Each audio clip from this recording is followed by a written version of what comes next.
Chers amis, pour cet été, nous aurions un rêve que nous voudrions accomplir ensemble. Partir en mission en Côte d'Ivoire. Le premier pas pour accomplir ce projet a été un voyage dans lequel nous avons fait de grandes découvertes. Moi, Louis, le père Léopoldo et Marie, nous avons pris l'avion pour Abidjan. Après 6 heures de vol, nous sommes arrivés dans un pays plein de surprises. D'abord, une nature exubérante.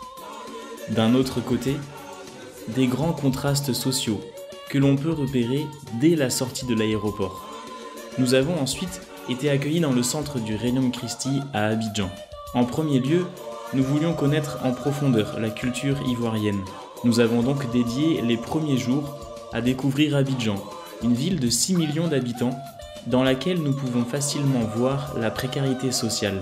Nous avons eu la grâce de participer à une messe dans la paroisse Saint-Jean-Paul II et nous étions surpris par la joie, la ferveur des gens, les danses durant les célébrations.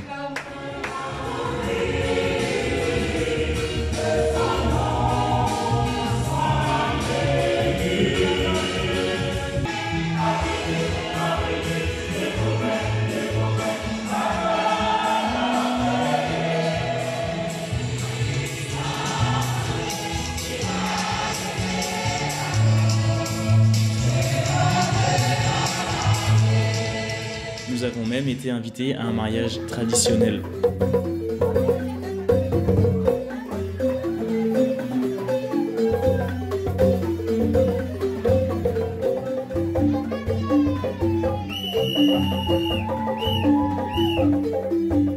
Après cette première plongée dans la culture ivoirienne, nous sommes partis visiter des villages à l'est d'Abidjan. C'est là que nous aimerions faire notre mission.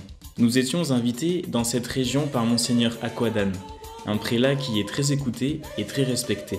Il a vécu plus de 50 ans au service des plus démunis dans plusieurs zones aux alentours d'Abidjan.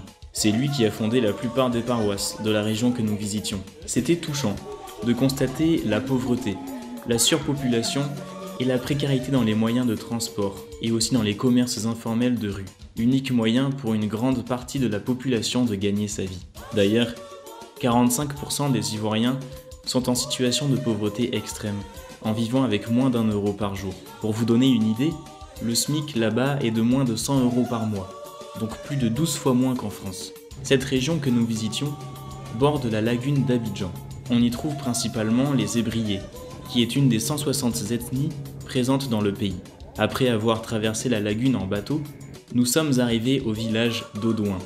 On a été émerveillés devant la beauté naturelle du paysage, mais aussi marqués par la pauvreté des personnes du village. Les chefs du village nous ont reçus de manière très traditionnelle, mais aussi très chaleureuse.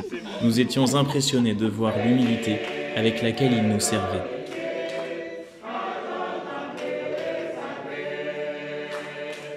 En visitant ce village, nous avons repéré de nombreux besoins auxquels nous pourrions répondre. En voici quelques-uns. D'abord, un grand nombre d'enfants qui traînent dans les rues sans activité particulière. Des personnes âgées, malades ou souffrantes, que nous avons pu aller visiter. Elles étaient ravies de découvrir des missionnaires et un prêtre pour leur apporter la communion. Ce bâtiment, appartenant à la paroisse, est inutilisé depuis plusieurs années. Ils aimeraient le remettre en valeur. Nous avons aussi repéré un manque de conscience de l'impact de la pollution et des déchets, souvent jetés dans la nature. Enfin, une soif d'apprendre et un souhait de donner une bonne éducation aux enfants. Nous aimerions les aider en donnant des cours de soutien scolaire, de français et de lecture. Nous avons beaucoup à apprendre de leur liturgie, de leur chant, de leur manière de s'habiller, ainsi que le sens qu'ils donnent à la mort, la réalité de la vie éternelle, qui se perçoit à travers les danses, pendant l'enterrement auquel nous avons été invités. Mais nous pouvons également partager avec eux notre manière de prier et d'adorer. L'amour humain dans le plan divin.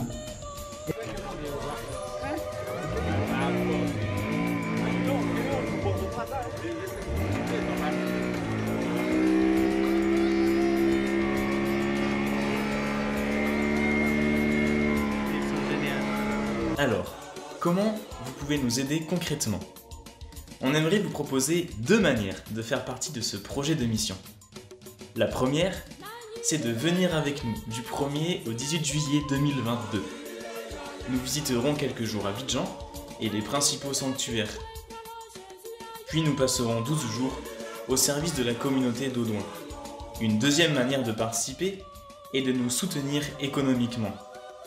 Aider un missionnaire à payer son billet d'avion, ses vaccins ou ses frais quotidiens durant la mission, c'est également réellement participer à la mission.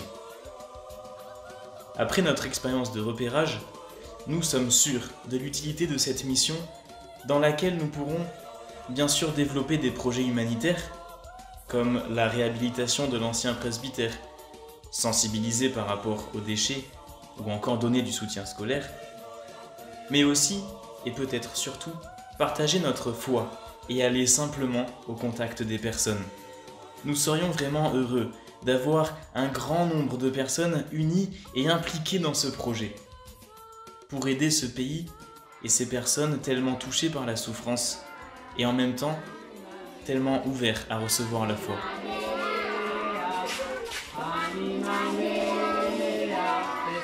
Ma